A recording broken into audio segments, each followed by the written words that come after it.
Assalamualaikum warahmatullahi wabarakatuh. Perkenalkan, nama saya Asri Mardianti dari Jurnalistik 1A dengan NIM 12240500022. Di sini saya akan menjelaskan materi kewirausahaan yang berjudul Hard Skill dan Soft Skill. Skill dan soft skill sepertinya bukan istilah yang asing lagi bagi sebagian orang, terutama bagi para fresh graduate, pencari kerja, atau bahkan pekerja.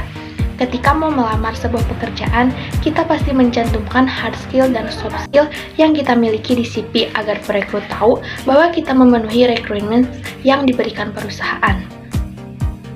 Tapi, kamu pernah enggak bingung dan enggak tahu harus mencantumkan skill apa sih ya yang ada di dalam CV, bahkan gak jarang masih susah membedakan dan sering tertukar antara hard skill dan soft skill. Karena gak bisa bedain, akhirnya malah jadi skill yang tertukar. Hard skill ditaruh di soft skill dan soft skill ditaruh di hard skill. Biar gak bingung atau luka lagi, cari tahu perbedaan dan contoh hard skill dan soft skill yuk. Sebelumnya, kamu sudah tahu belum sebenarnya skill itu apa sih artinya? Jadi, sederhananya, skill adalah kemampuan, keterampilan, dan pengetahuan yang dimiliki seseorang. Skill ini terbagi menjadi dua, yaitu hard skill dan juga soft skill. Kedua skill ini dibutuhkan dan saling melengkapi dalam dunia kerja. Apa itu soft skill dan apa itu hard skill? Yuk, simak penjelasannya. Yang pertama ada hard skill. Hard skill adalah keterampilan yang bisa dipelajari dan terukur umumnya. Hard skill bisa dipelajari dan dikembangkan melalui pendidikan formal, kursus, pelatihan, perusahaan, atau sertifikasi. Nah, ijazah, sertifikasi pelatihan, atau penghargaan adalah contoh alat untuk mengukur seberapa kamu menguasai hard skill tertentu. Selain menunjukkan beberapa kemampuan kamu terhadap suatu hard skill berdasarkan nilai, ijazah dan sertifikat juga merupakan bukti yang nyata kalau kamu memang benar-benar menguasai hard skill tersebut.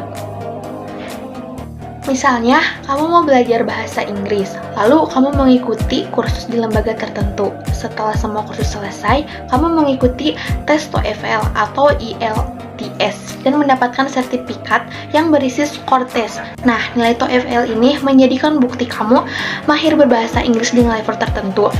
Begitu juga dengan sertifikasi lainnya.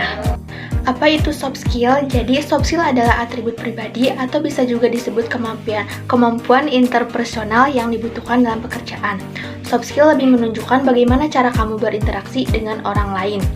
Kalau hard skill adalah kemampuan yang spesifik. Soft skill sifatnya lebih general. Maksudnya, soft skill adalah kemampuan yang dibutuhkan oleh pekerjaan apapun. Misalnya komunikasi, manajemen waktu, motivasi, kecerdasan, emosional, dan lainnya. Apapun pekerjaanmu, pasti perlu kemampuan komunikasi, manajemen waktu, kecerdasan emosional, motivasi kerja, dan soft skill lainnya untuk mendukung kinerja mereka. Sama seperti hard skill, soft skill juga bisa dipelajari dan dikembangkan. Soft skill bisa dipelajari melalui kursus atau pelatihan, tetapi karena soft skill adalah kepribadian dasar dari seseorang atau bawaan, maka cara terbaik untuk meningkatkannya adalah dengan banyak berinteraksi dengan orang lain dan mengamati lingkungan sekitar.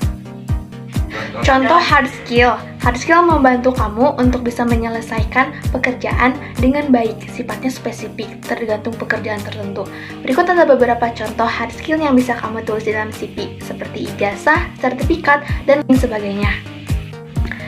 Sekarang ada contoh soft skill. Kalau hard skill membantumu untuk menyelesaikan pekerjaan dengan baik, soft skill membantumu untuk berkembang di tempat kerja dengan kemampuan berinteraksi secara positif dengan orang lain.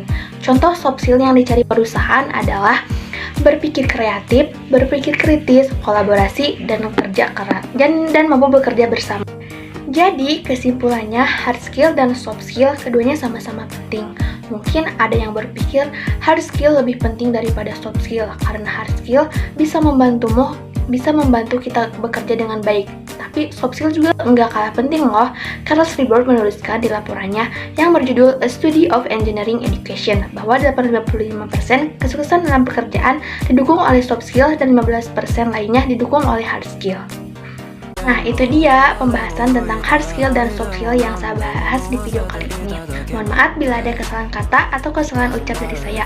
Wabillahi taufiq wal hidayah. Wassalamualaikum warahmatullahi wabarakatuh. Bye-bye.